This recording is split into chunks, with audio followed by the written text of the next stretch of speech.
Welcome to the video. Today we are going to solve longest subarray with sum divisible by k. So here we are given an array of length n and we need to return the length of maximum subarray which is divisible by k. Okay.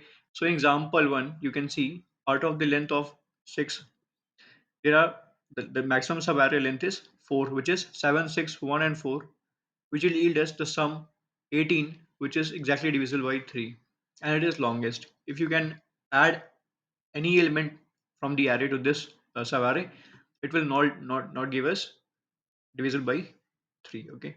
Similarly, in example 2 we have array of length 7.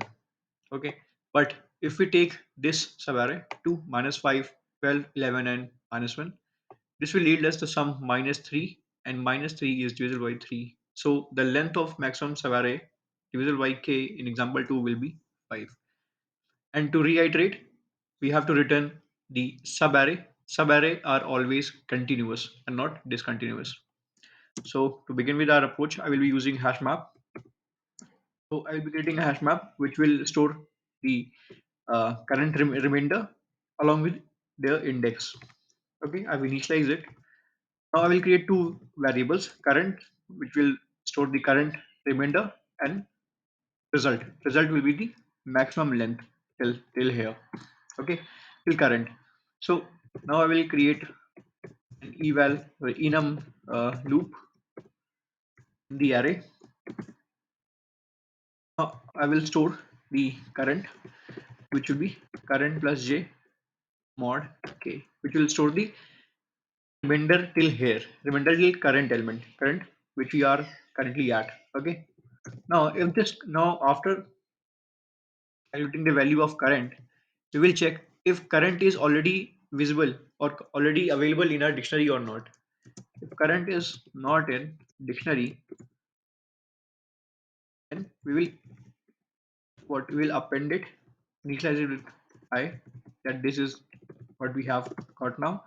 If it is already available, then we will store the length.